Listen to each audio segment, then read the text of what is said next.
Hello, everybody. Be Vicious here. It is August 31st, 2014, and today is a very exciting yet sad day for the Buffalo Bills. So, let's start with the bad and then get to the good.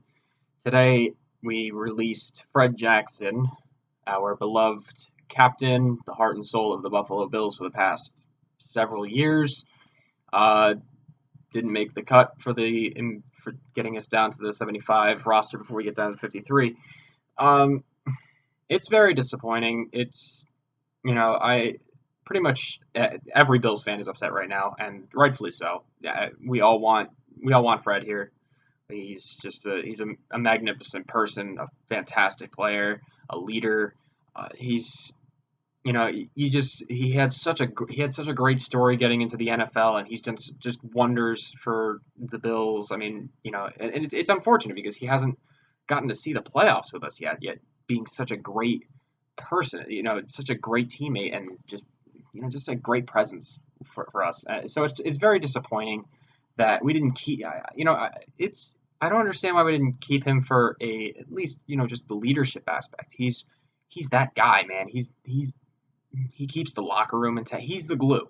So it's disappointing. But if I'm going to look at this in any way, if I'm going to try and justify this, because personally I'm just like, why is Bryce Brown on this roster over Fred Jackson? It's fumbling all over the place. I expect obviously LaShawn McCoy. We're definitely going to keep Carlos Williams. I think, which Carlos Williams is honestly probably the reason we made this decision first because he's a rookie. Uh, he's got a smaller contract, and he's got, as far as what I've seen, at least a similar running style to Fred Jackson. I I would have liked to see Fred Jackson be the third running back rather over Booby or Bryce Brown, but if I had to make the guess as to why they pulled the trigger on this, it's because of all the running backs, he's a 34-year-old running back. Albeit that he started very late, so he doesn't have the wear and tear of a normal 34-year-old running back. But you got a 34-year-old, somewhat injury-prone running back that has, other than after Shady, he has the highest contract. So the way I see it is they're not really getting rid of Fred; they're getting rid of Fred's contract to help pay for Marcel Darius, which if that ends up being the case, if they end up getting this deal, because that's what they may be doing is trying to get as much cap space as possible to re-sign Marcel Darius before he actually spends a year in Rex Ryan's defense, and if that's the case, his price tag will most certainly go up. So if they manage to sign Marcel Darius, whether it's now or in the future, I can only assume that this was a move to just make cap space, but realistically, it's got to happen before the end of this year because this was Fred Jackson's last year. But I see them getting rid of Fred now so that he has the opportunity to go get work somewhere else. So he's not, while it's a shitty move, it's also kind of a bold move because it's we're giving you the time to go get some work. So that's really the only way I can see it is that they're just trying to free up that cap space. But if that's the case, you got to get rid of Matt Castle because we just announced Tyrod Taylor as the starting quarterback. Now, the reason I say get rid of Matt Castle is because, you're paying $5 million for a quarterback that absolutely, he didn't do bad this preseason. None of our quarterbacks did bad, not even Matt Sims.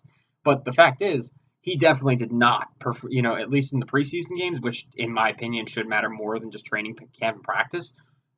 He was not nearly as good as EJ or Tyrod.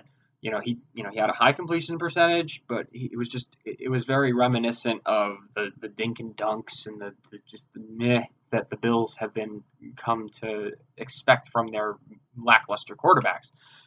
You've got Tyrod Taylor, who's going to be our quarterback, and I'm very excited. I had made a video saying that I wanted EJ Manuel to be our quarterback.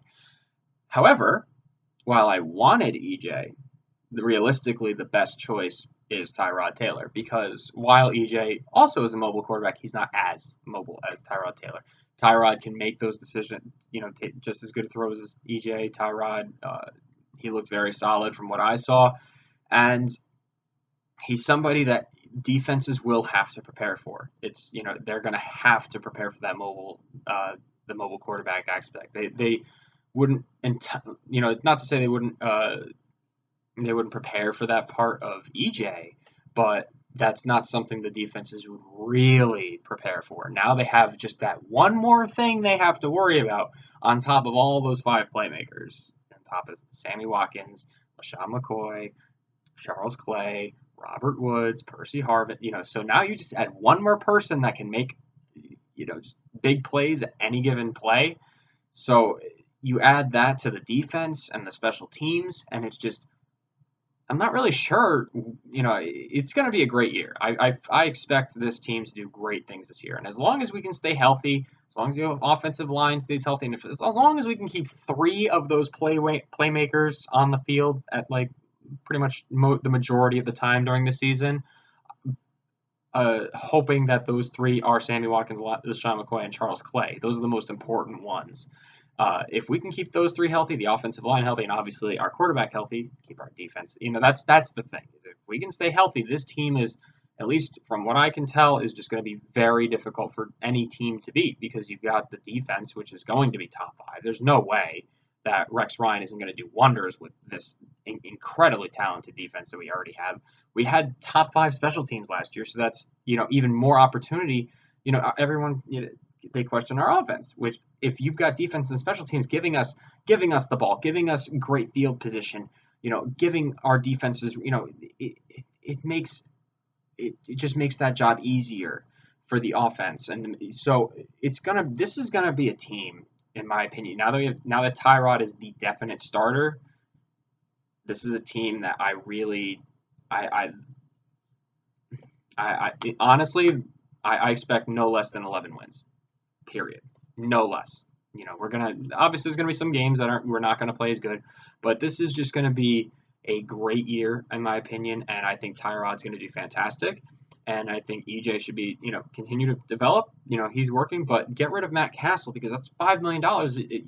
If you get rid of him, that's definitely showing that the Fred Jackson move was to make space for Marcel Darius, Stephon Gilmore, and just continue to retain these fantastic players that we've drafted, and that would be the point. Because why would you pay that much money for a backup quarterback? Because in my opinion, Matt Castle, after what we've seen, should be the 3rd quarterback, and you should not be paying $5 million for a 3rd quarterback. EJ Manuel looked fantastic this preseason. I'm very excited. If something happens to Tyrod, I really hope that EJ is the next guy, because he really impressed this preseason. And if anybody thinks differently, you need to shut the fuck up. Like, he showed it. I understand the preseason isn't anything important at all, but you got to admit he did very well this preseason. The second, he had that beautiful pass the first game against the Panthers. Then he led the game-winning drive against the Browns with 0 protection. Just horrid. So there were some things that he did against the Browns that were like, why are you doing? No, he was constantly under pressure. So, obviously you want him to handle the pressure better, but even Tom Brady folds under pressure. So shut the hell up. And then you saw what he did against the Steelers. With that being said, I'm very excited for the season. 13 days to go. Tyrod Taylor, Godspeed. All right, everyone, thank you very much. I will continue to post videos as the season goes along. So have a nice day.